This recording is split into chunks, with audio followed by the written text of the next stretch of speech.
Hey there everybody, it's Ashley. Welcome to my channel and my new series, Taking a Train in China. In part 1, we'll talk about things to consider before you book that ticket. So what's required to ride a train in China?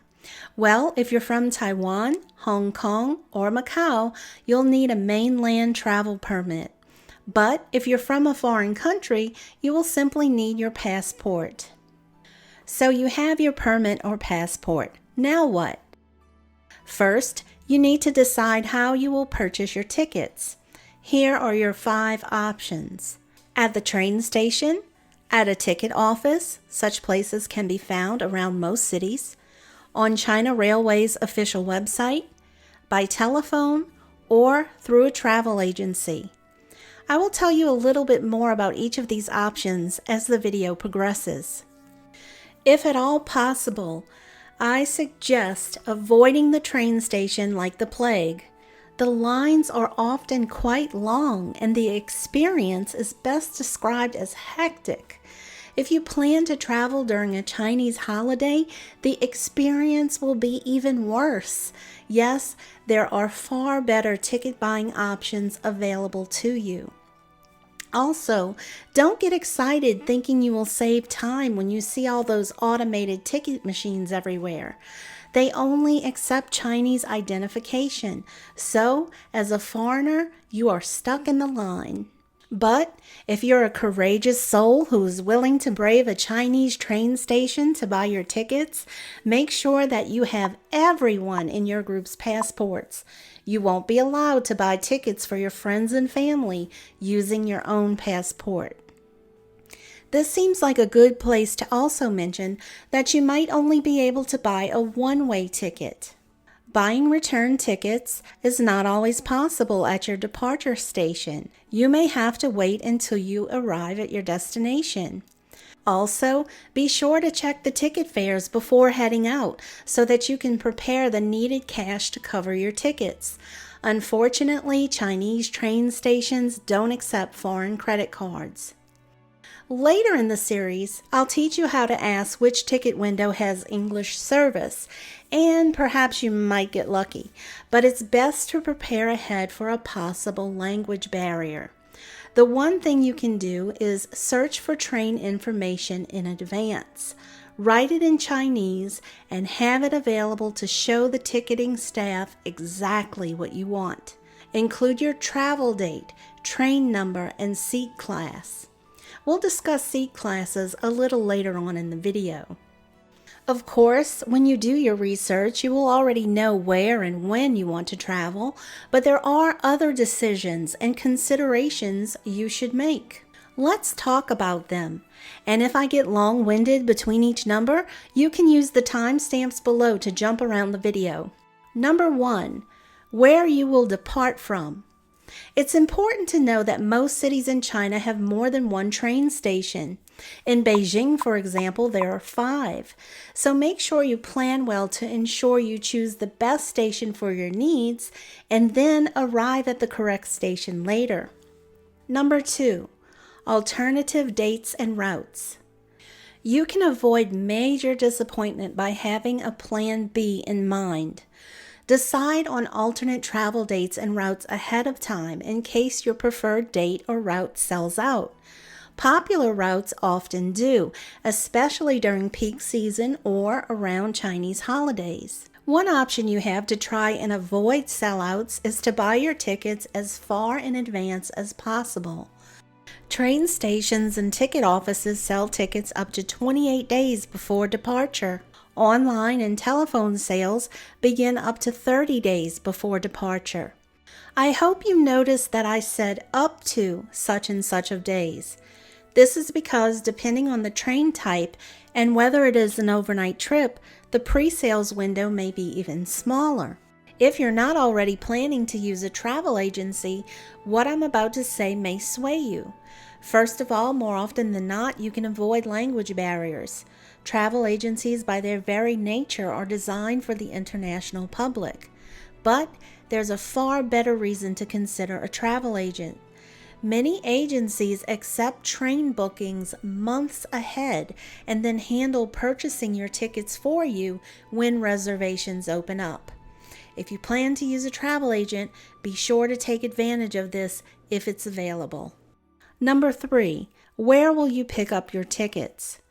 This consideration may help you decide how you want to purchase your tickets. If you plan to buy them at the station, you will receive them immediately. Ticket offices also give you instant gratification by handing you your tickets. Plus, they are typically much less crowded and hectic feeling. But, as with purchases at the station, you will need your passport and enough cash to cover the transaction.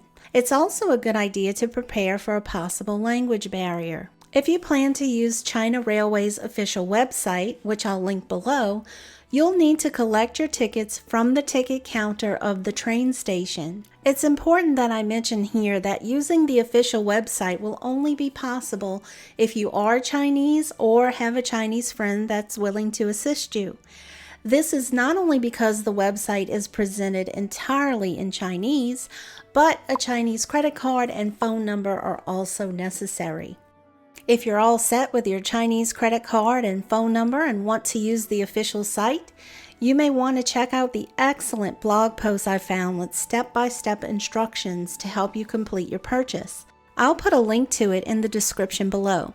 You may now be wondering if your entire family needs to join you at the station to pick up your tickets. Nope, they don't, but you will need their passports to pick up their tickets. Also, if you purchase tickets for multiple routes, you can pick up the tickets for all of them at any train station in mainland China. But there will be an extra charge if you pick up your tickets in Hong Kong. If you opt to book by telephone, you will need to pay for, once again, cash only, and collect your tickets at the train station within 24 hours of your reservation. If you do go the telephone route, keep in mind that only Chinese is spoken. So how do you reach telephone sales? Quite simply, actually. All you need is the area code of the city that you want to buy tickets from, and this number, 951-05105. The area code for Beijing is 010, Shanghai is 021, and Guangzhou is 020. So, to reach ticket sales in Beijing, I would dial 010-9510-5105, and you can see the examples for Shanghai and Guangzhou on your screen. If you purchase your tickets through a travel agency, most will deliver the tickets directly to you. But no matter how you receive your tickets, always check them before leaving the counter or before allowing the courier to leave to make sure that they are correct. 4. What type of train choices, if any, do you have? China offers a variety of train types. You can find slow trains and bullet trains, plus everything in between. Some trains are non-stop overnight, and other trains do not have air conditioning. So, find out if there is a choice, and if there is, make one. 5. What type of seat or sleeper do I want? The train type will determine what types of seats and/or sleepers are available to you. Let's start with what's common on slow trains. Hard seats are the most common seat available on slow trains.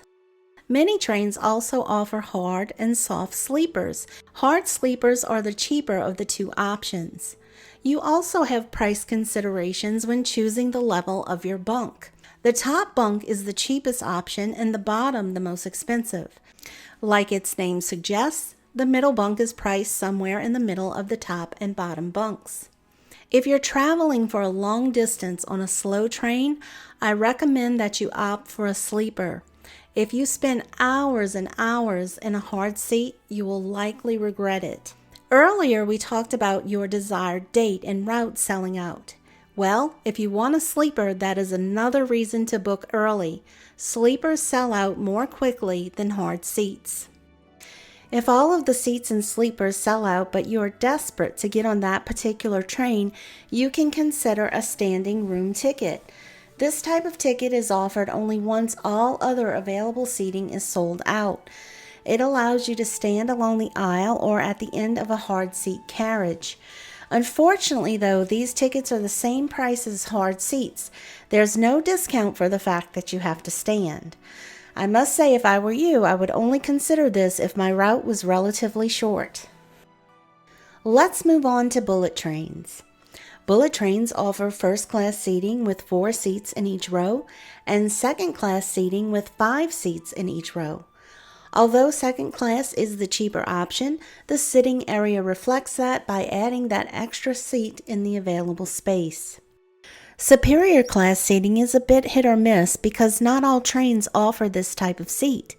But when the train does, you can generally expect more privacy and more space with only 3 passengers per row and 16 maximum superior seats per train. Superior class seating is more expensive than first class, but it's cheaper than business class. A limited number of bullet trains also offer business class seating, wherein the seats lie flat and passengers are catered to in a style similar to that of airlines. But as I mentioned earlier, they are a more expensive option than the superior class seats. Now, let's move on to the types of sleepers that you can find on bullet trains. Overnight D trains now feature personal soft sleeper cabins. The bunks are double stacked with an aisle on one side. Each sleeper has its own window and a curtain for privacy. Soft sleeper compartments have 4 beds. As the name suggests, the beds are contained within a compartment with a sliding door for privacy. This option is more expensive than the personal sleeper I mentioned before. Moving up once again in price and the level of comfort you can expect is the Deluxe Soft Sleeper Compartment. It features only 2 beds per compartment stacked on one side with a soft sofa facing the beds. Other amenities are often included, such as air conditioning, a closet, TV, slippers, earplugs, and more. Keep in mind, though, that this top-level sleeper is only available on a few trains. This was just a brief overview of the types of tickets and seating that are available. I recommend researching as much as possible before you leave your home country. There are plenty of Chinese travel sites with a wealth of information to help you plan. If you're wondering why I suggest planning before you leave your home country, it's because you can use the search engines and internet connection that is familiar to you. China is famous for its great firewall. Things like Google, YouTube, and Facebook that are the norm in most countries are blocked in China. Of course, you can consider using a VPN while you're in China, but I'm sure you will agree, doing as much planning as you can before visiting a foreign country is always a good idea, and it just may save you frustration later. Now, you may be asking, what do I do if I want a refund? Or my plans change and I need to change my ticket? Or what happens if I lose my ticket? To get answers to all those questions and more, please stay tuned for part 2 of our Taking a Train in China series. And before you go, please boop that like button, and I'll see you in the next video. Bye for now.